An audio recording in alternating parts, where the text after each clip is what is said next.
belajar buat ulangan fisika belum? Udah dong, tentang sumber energi kan? Iya, bisa ajarin aku nggak? Boleh. Jadi gini,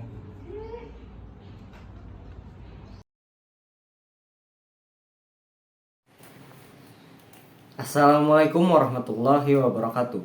Tabi pun, halo teman-teman, perkenalkan nama saya Angga Rizky Aldira.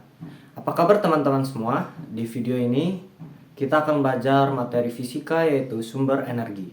Kita akan mempelajari mulai dari materi, contoh soal, dan tentunya latihan soal. Namun, sebelum itu alangkah baiknya kita berdoa terlebih dahulu. Berdoa dimulai. Berdoa selesai. Sebelum kita mempelajari dan masuk ke materi, saya ingin menyampaikan tentang tujuan pembelajaran pada materi ini terlebih dahulu, yaitu yang pertama, teman-teman mampu menganalisis keterbatasan sumber energi dan dampaknya bagi kehidupan dengan benar setelah mempelajari jenis sumber energi dan penggunaannya. Lalu, yang kedua, teman-teman mampu menyajikan ide atau gagasan dampak keterbatasan sumber energi bagi kehidupan dan upaya penyelesaian masalah dengan energi alternatif secara tepat setelah mempelajari solusi dan keterbatasan energi.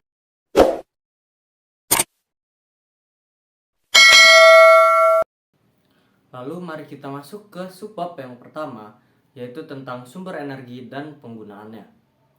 Berdasarkan kelestariannya, sumber energi ini terbagi menjadi dua bagian, yaitu sumber energi terbarukan dan sumber energi tak terbarukan. Perbedaan kedua sumber energi terbarukan dan tidak terbarukan dapat disimak dalam uraian berikut ini. Kita masuk yang ke pertama, yaitu sumber energi terbarukan. Sumber energi terbarukan atau sustainable energy adalah sumber industri yang dapat diperoleh ulang, cepat dipulihkan kembali secara alami, dan prosesnya berkelanjutan. Sumber energi terbarukan dihasilkan dari sumber daya energi yang secara alami tidak akan habis, bahkan berkelanjutan hingga kapanpun, apabila dikelola dengan baik.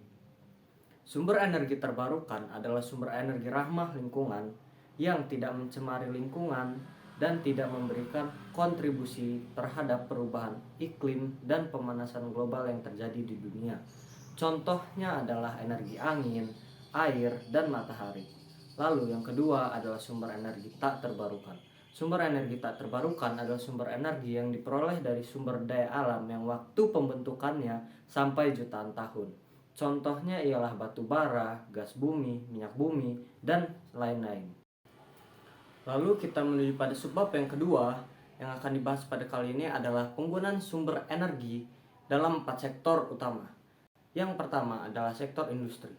Penggunaan sumber energi dalam sektor industri digunakan untuk proses produksi seperti menggerakkan peralatan atau mesin, memindahkan barang, mengatur suhu ruang penyimpanan, dan masih banyak lagi.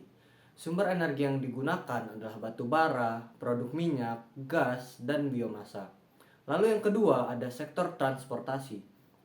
Sumber energi terbesar yang digunakan adalah BBM. Gas dan biofuel juga digunakan tetapi dalam jumlah yang sangat kecil.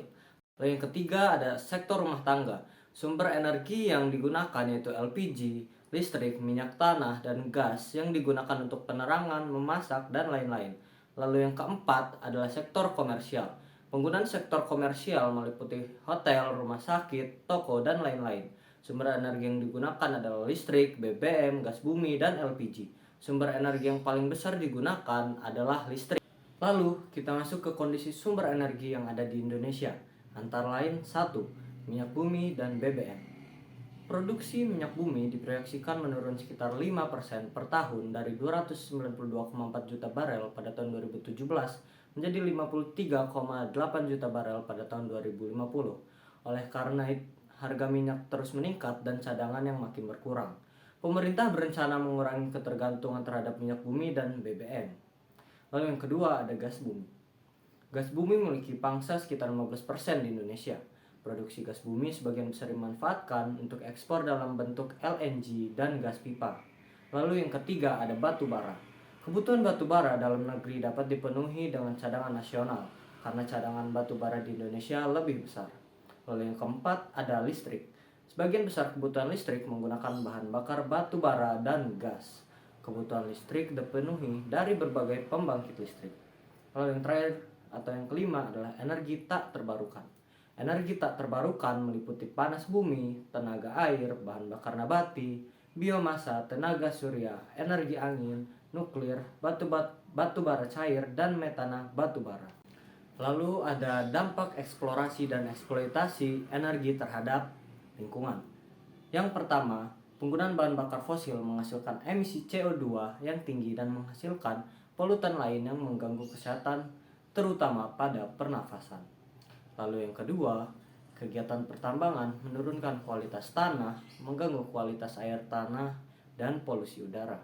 Lalu yang ketiga, ada energi termal dalam jumlah besar mengakibatkan suhu air di lingkungan meningkat, oksigen terlarut berkurang, dan meningkatkan kecepatan reaksi kimia sehingga meningkatkan kadar racun, lalu bahkan dapat menimbulkan kematian populasi ekosistem air. Lalu kita masuk pada subbab yang terakhir. Pada subbab ini kita akan mengenal apa saja sumber energi yang dapat membangkitkan listrik, terutama yang sudah diterapkan di Indonesia. Antara lain, yang pertama ada pembangkit listrik tenaga air atau PLTA. PLTA diperoleh dari turbin yang digerakkan oleh air yang mengalir, mengubah energi kinetik menjadi energi listrik. Turbin kemudian memutar rotor dari generator. Contoh PLTA yang ada di Indonesia yaitu PLTA Saguling dan PLTA Asahan. Yang kedua ada pembangkit listrik tenaga gas atau PLTG. PLTG menggunakan bahan bakar solar dan gas alam dengan komponen utama kompresor, ruang bakar, turbin gas, dan generator. Prinsip kerjanya, mula-mula udara dialirkan ke kompresor. Tekanan udara dinaikkan lalu dialirkan ke ruang bakar untuk dibakar bersama bahan bakar. Jika menggunakan BBM harus dilakukan pengabutan terlebih dahulu, baru dicampur dengan udara untuk dibakar. Gas yang dihasilkan kemudian disemprotkan ke turbin yang diubah menjadi energi gerak untuk memutar generator dan menghasilkan listrik. Lalu yang ketiga, ada pembangkit listrik tenaga gas uap atau PLTGU. PLTGU memanfaatkan energi panas yang terbuang dari hasil pembakaran pada PLTG untuk memanaskan air pada HRSG atau Heat Recovery Steam Generator. Setelah air dipanaskan dengan HRSG, maka dihasilkan uap yang mampu menggerakkan turbin.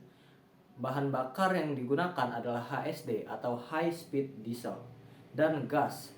PLTGU menggunakan daur kombinasi sehingga dapat menambahkan daya listrik dan menghemat bahan bakar. Penambahan daya listrik tanpa menambah bahan bakar dan menaikkan efisiensi 24% menjadi 42%. Akan tetapi, peningkatan efisiensi tergantung pada air pendingin yang digunakan PLTU dan temperatur gas buang PLTG. Semakin dingin temperatur air pendingin dan semakin tinggi temperatur gas buang, sehingga peningkatan efisiensi juga akan semakin besar. Lalu yang keempat ada pembangkit listrik tenaga diesel atau PLTD. PLTD menggunakan mesin diesel sebagai penggerak mula atau prime mover. Prime mover berfungsi menghasilkan energi mekanik yang diperlukan untuk memutar rotor generator. Lalu PLTD biasanya digunakan untuk memenuhi kebutuhan listrik dalam jumlah beban kecil. Lalu yang kelima ada pembangkit listrik tenaga uap atau PLTU. PLTU ini menggunakan bahan bakar solar dan gas alam. PLTU menggunakan uap sebagai penggerak utamanya. Uap dihasilkan dari proses pemanasan air. Energi kinetik uap menggerakkan turbin, kemudian menggerakkan generator sehingga menghasilkan listrik. Kelebihan PLTU sendiri adalah ia dapat menghasilkan listrik dengan daya yang besar. Lalu yang keenam atau yang terakhir ada pembangkit listrik tenaga panas bumi atau PLTP. PLTP memanfaatkan panas bumi. PLTP terdapat di Jawa Tengah, Jawa Barat, dan di Lampung. Keunggulan PLTP hampir tidak menimbulkan polusi atau emisi gas rumah kaca. Setelah kita memahami semua materinya, tentu kita harus paham juga tentang bentuk-bentuk soal yang diujikan nantinya. Berikut saya sajikan contoh soal tentang sumber energi. Nomor 1, sumber energi yang dapat diperoleh ulang dan prosesnya berkelanjutan disebut. Ya, jawabannya adalah sumber energi terbarukan. Lalu yang kedua, ada pengembangan kendaraan listrik berbasis baterai adalah kebijakan pengurangan BBM di sektor, ya betul, di sektor transportasi.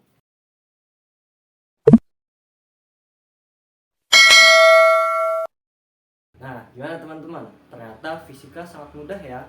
Untuk lebih memahami tentang materi yang sudah kita pelajari, yaitu sumber energi, mari kita coba menjawab beberapa latihan soal berikut. Nomor 1, perhatikan faktor-faktor berikut. 1. Intensitas energi. 2. Aktivitas ekonomi. 3. Budaya masyarakat. 4. Kehidupan sosial politik. Parameter penting yang memengaruhi kebutuhan energi jangka panjang ditunjukkan oleh angka A1 dan 2, B1 dan 3, C2 dan 3, D2 dan 4, E3 dan 4. Kebutuhan energi makin lama makin banyak. Jika aja mengandalkan energi dari bahan baku fosil yang makin lama akan makin punah, penggunaan akan kebutuhan energi tidak tercukupi. Terlebih untuk kebutuhan jangka panjang. Kebutuhan energi jangka panjang dipengaruhi oleh intensitas energi dan aktivitas ekonomi. Penggunaan energi di berbagai sektor yang makin banyak memengaruhi kebutuhan energi jangka panjang. Terlebih makin berkembangnya sektor industri yang akan memakan banyak energi dari sektor tersebut. Selain itu, aktivitas ekonomi juga berpengaruh terhadap kebutuhan energi jangka panjang. Jadi, jawaban yang benar adalah A1 dan 2.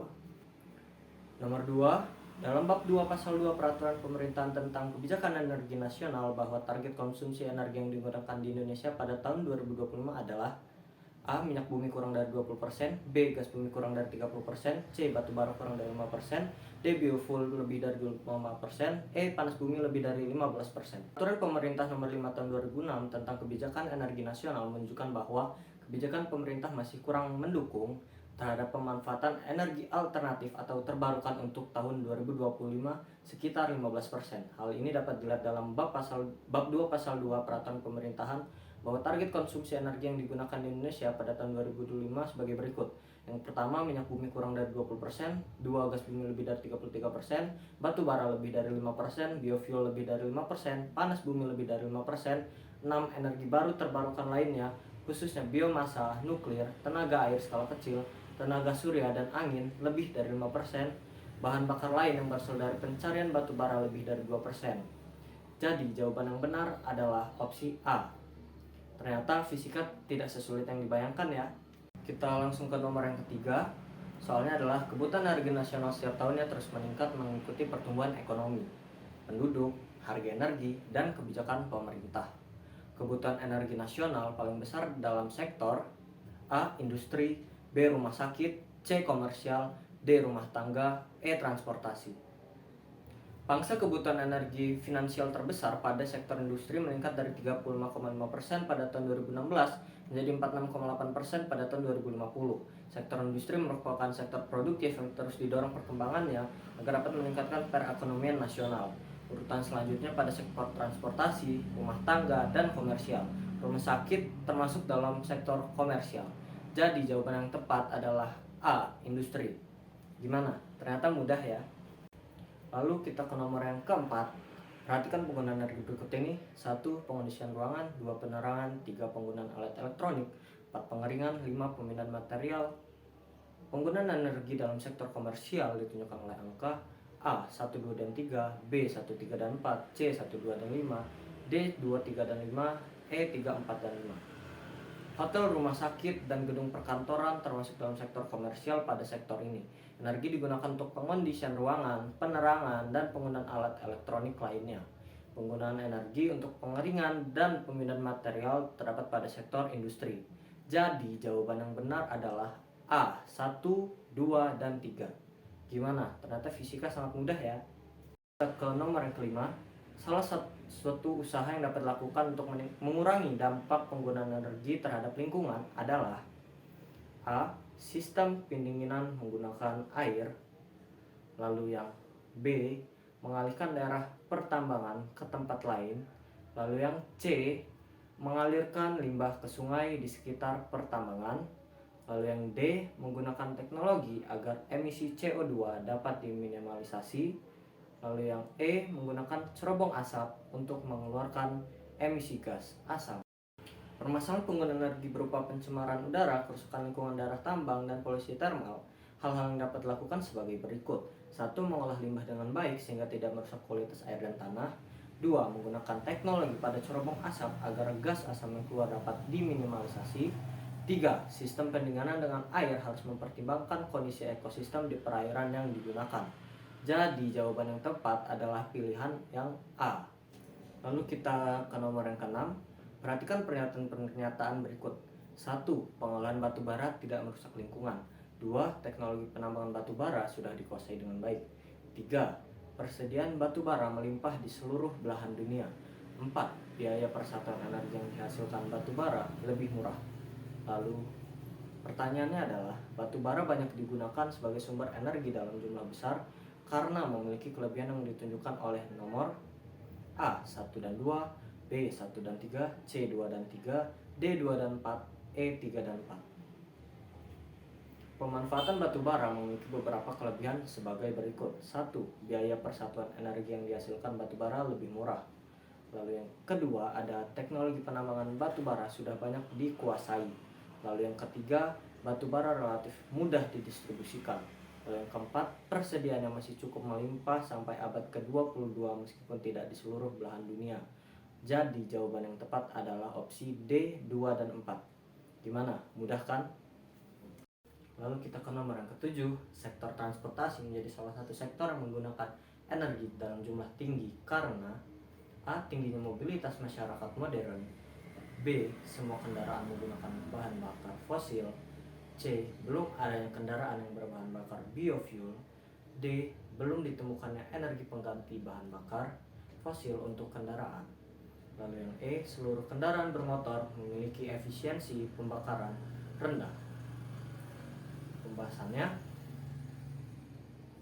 mobilitas yang tinggi dari masyarakat modern menghabiskan energi yang makin banyak dari hari ke hari.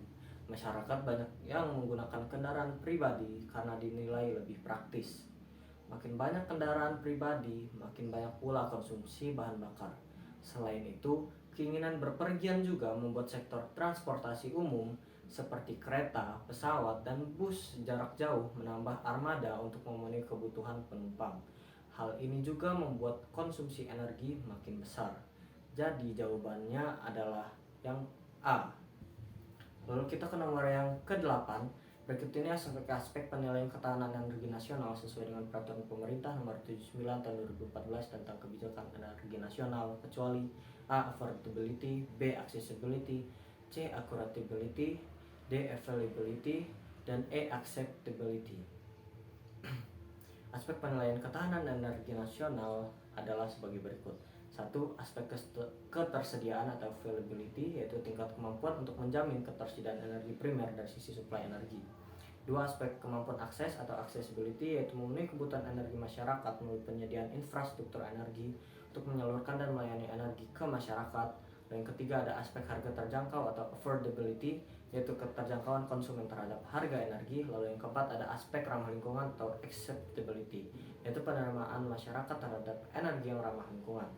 Jadi yang bukan termasuk aspek ketahanan energi yaitu jawaban yang C. Lalu yang ke-9,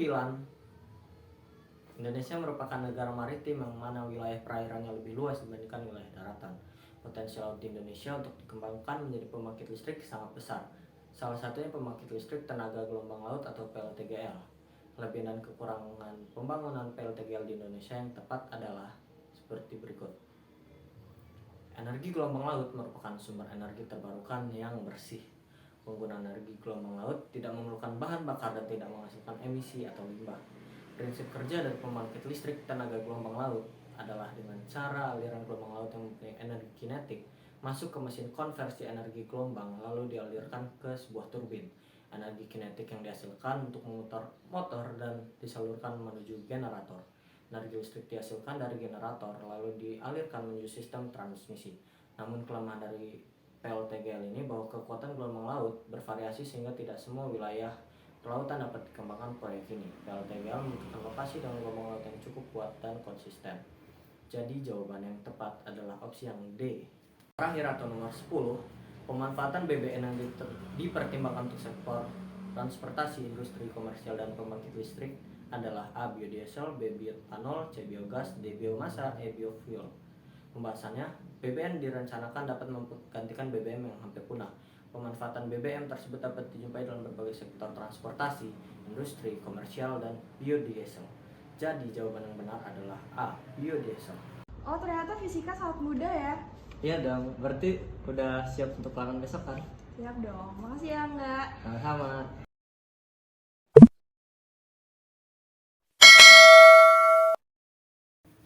Gimana teman-teman? Ternyata fisika sangat mudah ya, asalkan kita rutin belajar dan berlatih. Jangan lupa untuk terus belajar dan membaca bukunya ya. Sebelum kita akhir pembelajaran kita, alangkah baiknya kita berdoa terlebih dahulu. Berdoa dimulai.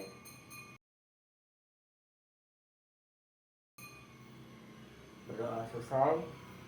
Sekian pembelajaran hari ini, saya harap bermanfaat untuk teman-teman semua. Terima kasih. Wassalamualaikum warahmatullahi wabarakatuh.